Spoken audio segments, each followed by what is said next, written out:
So students, my today's topic is propensity to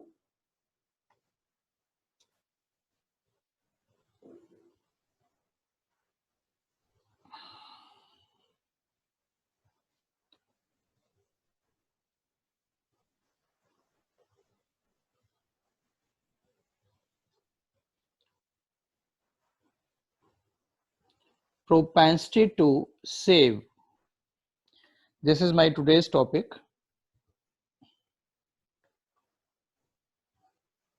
Propensity to save. In the last class, we explained the propensity to consume. Here, propensity to save. So for this, you should know what is the saving function.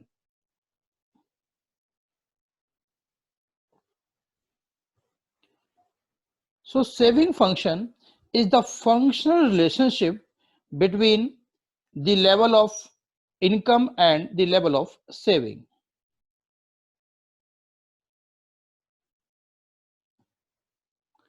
So it is the function saving function equals to the functional relationship of income.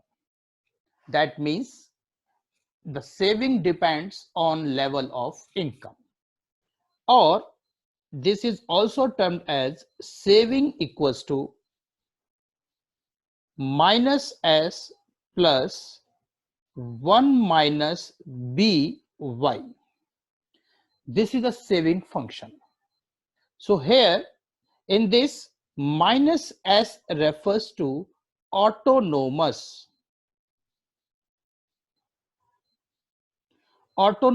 saving.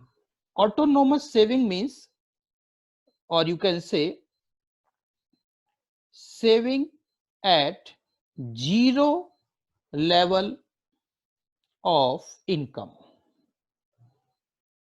So it means when you didn't earn anything or your income is zero, but at that moment your consumption cannot be zero, so saving will be negative.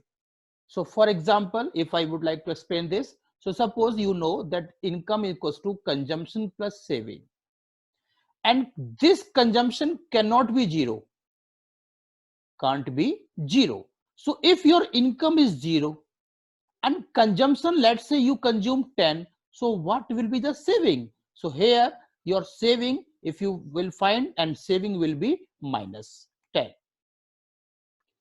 So that's why when you didn't earn anything but you have to consume, so at that level the saving will be negative, and so that saving at zero level of income is called autonomous saving. Now we will explain this further.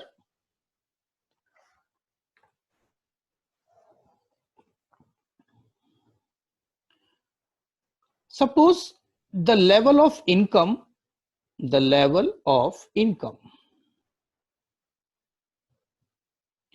here 0, 10, 20, 30, 40, and this is the level of income,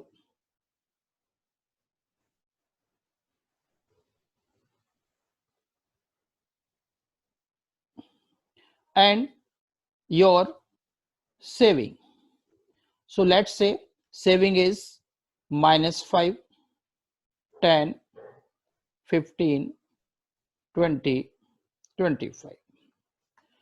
So on the basis of this, if you draw a diagram, so that will be the diagram for saving function. So how? So look, level of income 10, 20, 30, 40, and level of saving is 25. So let's say it here minus 5, 0, 5, 10, 15, 20, 25.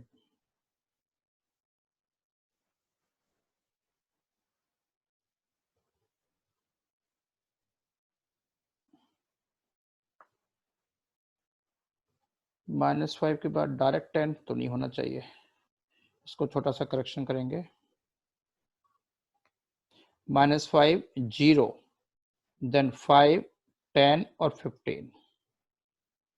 This data will be taken. Now draw the diagram on the basis of this. 0 income, saving -5, so it will be here, this is the point. And 10 income 0, so 10 income 0, 20 income 5 saving, 30 income 10 saving, 40 income 15 saving. So you can draw the diagram on the basis of your these points. So it will be a straight line like this one. So when you draw diagram properly at your home, so make sure you use scale. So this is your saving function, highlighting all the points.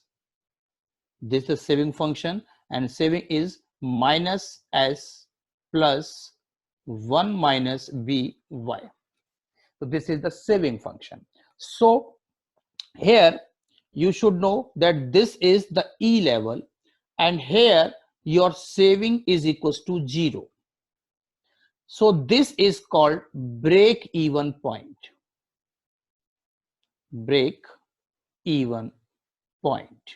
So if you can conclude this in a table, so this is the break even point level where your saving is 0.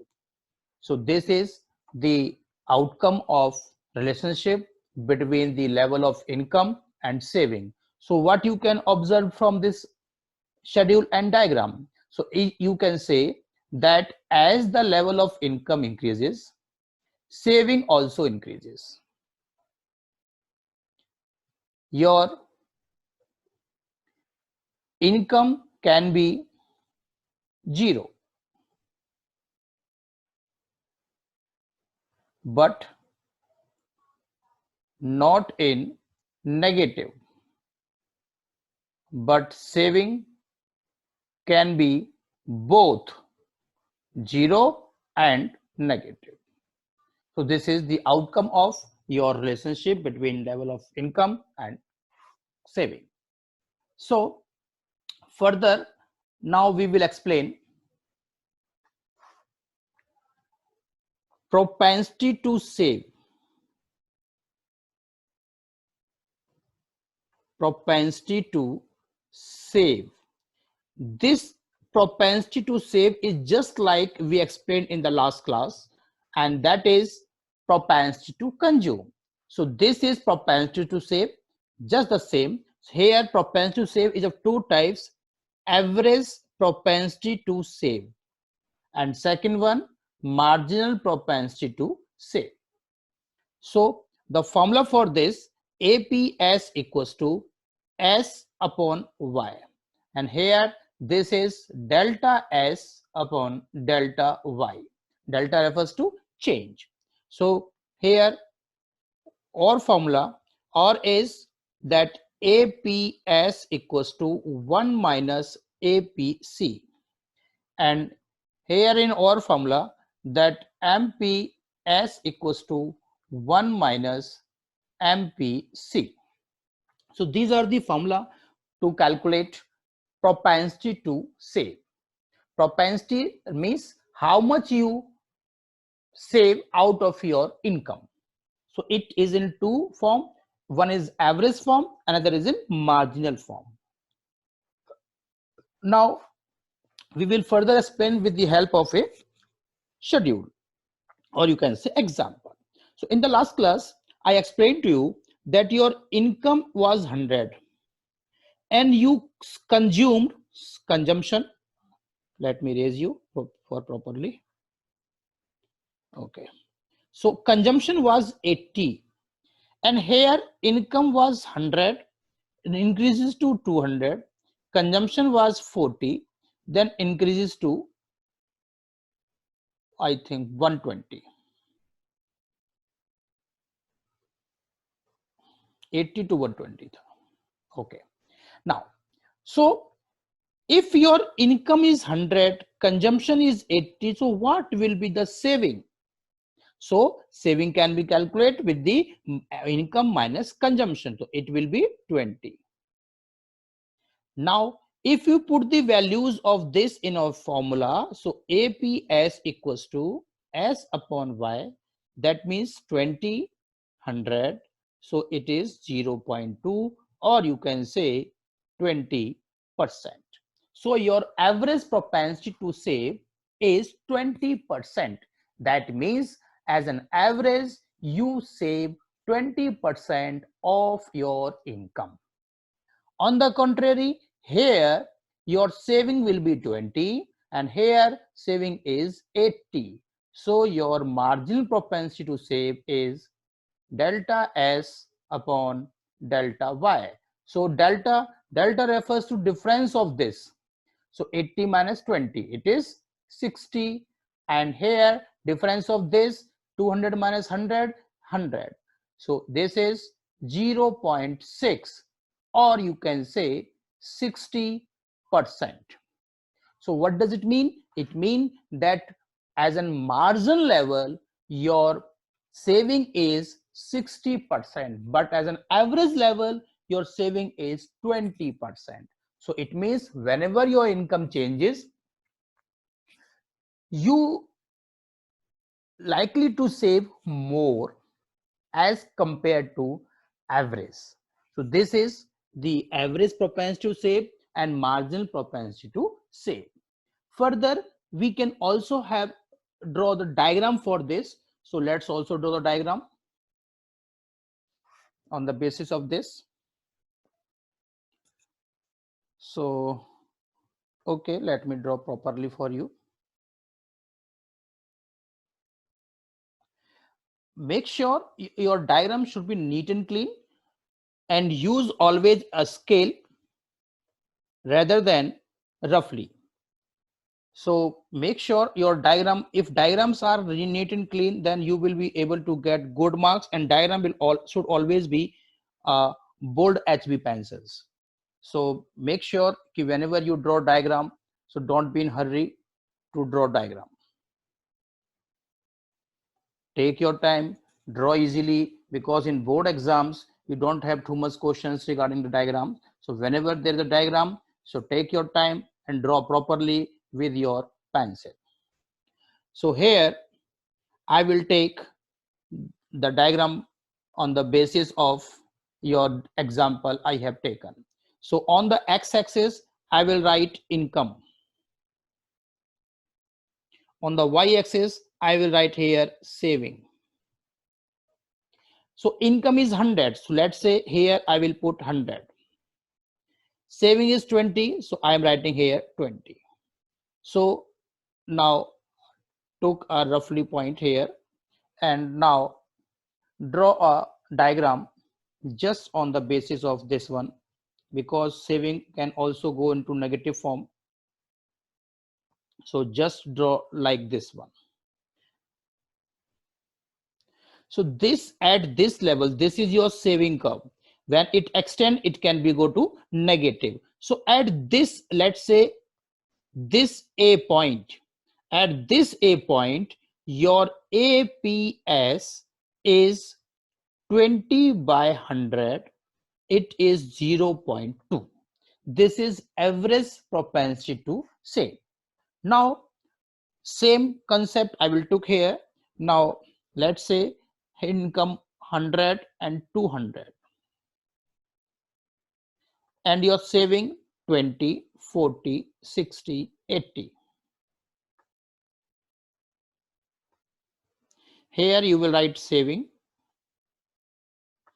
Here income. Make sure never leave x-axis and y-axis blank. So now look in the example. Income says 100, consumption 20, income 20. So 100 income and 20. So your point will be here. This is this one. So this is the point. Second, 200 income and 80 saving, 200 income. This is, and this one. This is the point. Now, joining these 2 points proper manner and draw diagram, or adjoin both these points. This one. So this is your saving curve. Here you can clearly observe that the difference between this level to this level, this is delta y, and difference between this to this is delta s. So this area is delta s and this is delta y. So here in this point you can say your MPC is delta s. So look, the 20 to 80, so delta s is 60, delta y is 100. So 60 upon 100, that means 0.6. This is the propensity to average and marginal. Now I will explain the theory regarding this. This is the concept for you. Now I will explain some concept for theory. So students, I explained to you the basic concept for propensity to save. Now I'm explaining theory, which has been given in your assignment also. So look, actual definition for your propensity. So propensity to save may be defined as a schedule showing amount that will be saved at different levels of income. It means your, let's say, income 0, 100, 200. So, and your saving is, let's say, minus 20, 0 and 20. So how much you save at different level of income? This is the propensity, and this propensity cannot be same for each and every person. So therefore it has a variation. So in other words, saving function refers to functional relationship. Look, the word functional relationship between saving and national income. So national income means income. So it states the relationship between saving and income. So I told you S equals to function of Y, or S equals to minus C bar. Minus C bar here. So consumption, there was a consumption but not in negative form. So if you write here C bar, you can also write here S bar minus. So this is the both the same norm. Consumption minus में लेंगे या फिर saving को, तो वो consumption minus में होता नहीं है, so that's why it is called as saving at zero level of income, autonomous saving.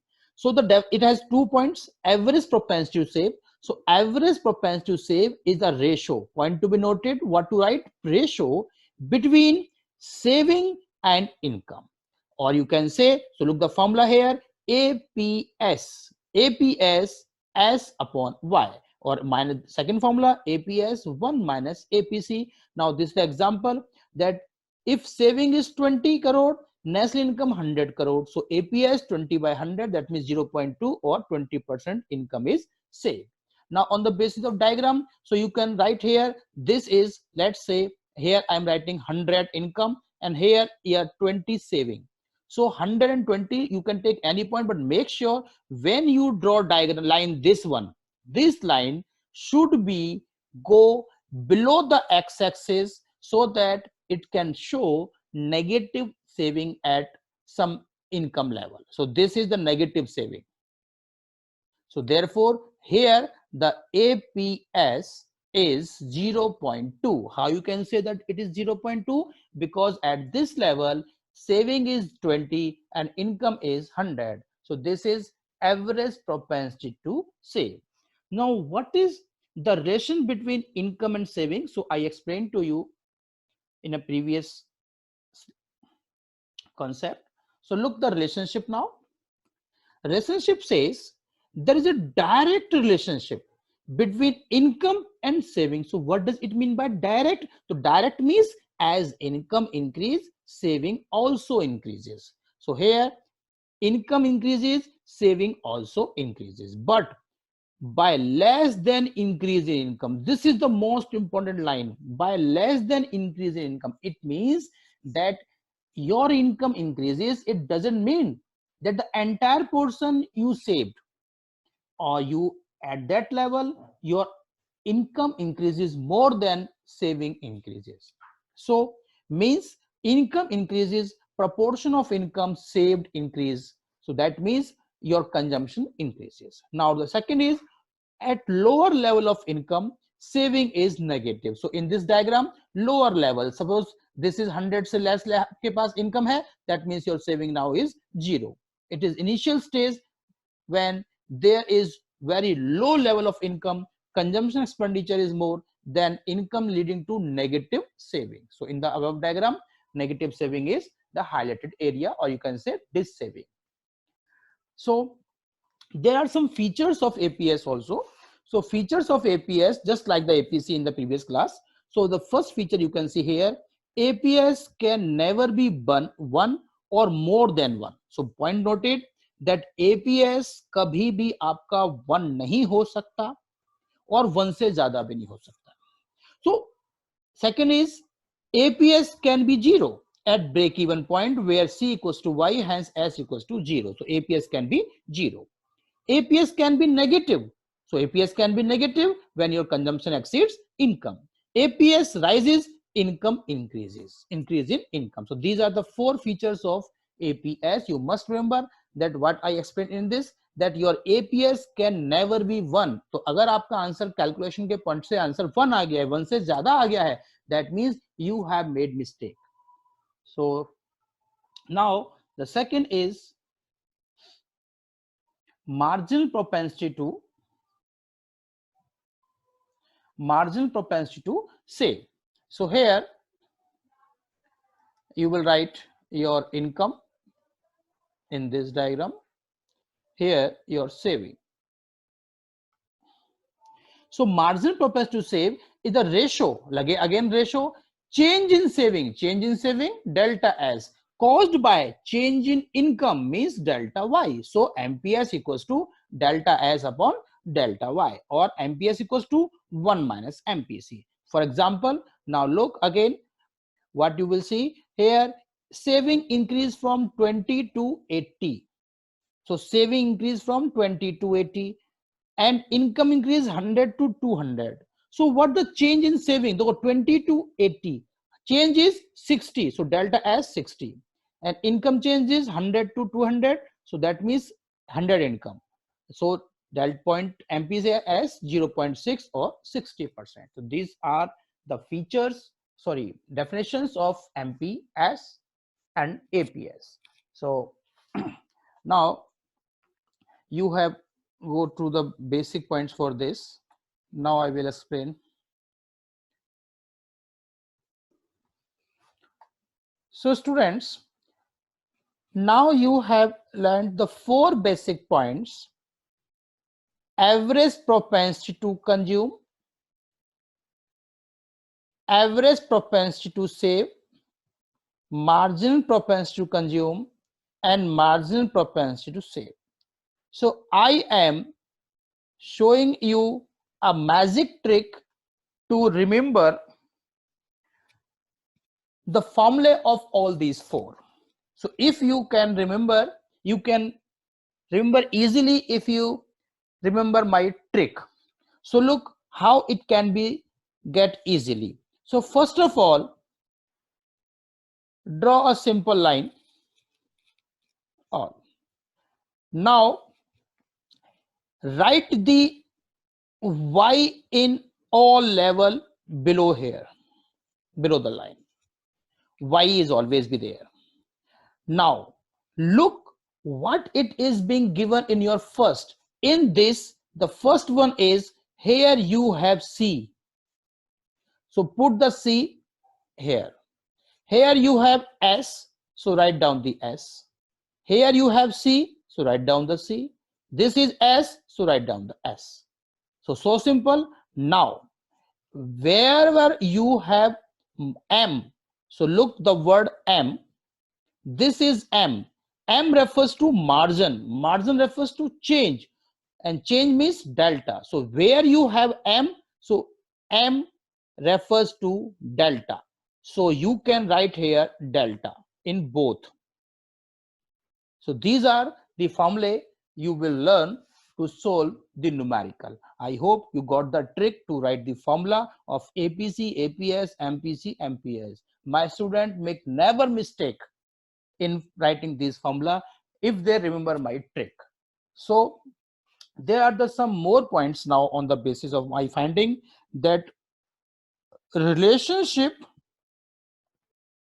between APC and APS. So look, what is the relationship between APC and APS? So relationship is this, that the sum of these APC plus APS, the sum of these is equals to 1. How? So let me prove you. Now APC formula C upon Y and APS formula S upon Y. So here taking the LCM, Y and C plus S, and you know C plus S equals to Y. So Y upon Y, that means 1. Hence prove that the sum of APC and APS is always be equals to 1. Now another one,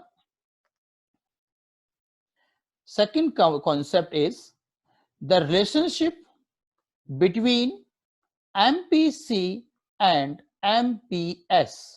So here also the sum of MPC and MPS equals to 1. So this can also be explained on the basis of our point. So MPC is delta C upon delta Y and MPS delta S upon delta Y. Now, again took the LCM. So both same become equation. So here your delta Y upon delta Y here 1. So hence in both the cases your answer is 1. Now if you know, look clearly. Now the और एक formula हमने कैसे इसका draw किया है? So look now, APC, look this is the point. If APC and APS equals to 1, then if you would like to find APC, so इस formula में look at this, in this formula में APC अगर आपको बाहर लाना है, so आपका क्या formula बनेगा? 1 minus APS, because the sum of all these equals to 1, तो 1 में से माइनस किया APS. ऐसे ही इधर आपके पास APS फाइंड करना है, APS, so 1 minus APC. Likewise, we can draw formula on the basis of this one. So you know the sum of these equals to 1. So if we would like to find MPC outside, so MPC equals to 1 minus MPS, and here MPS equals to 1 minus MPC. So these are the formula for OR all to calculate. So take another screenshot for this. Those who are watching this at your home, make sure you write in your notebook and take the screenshot for this.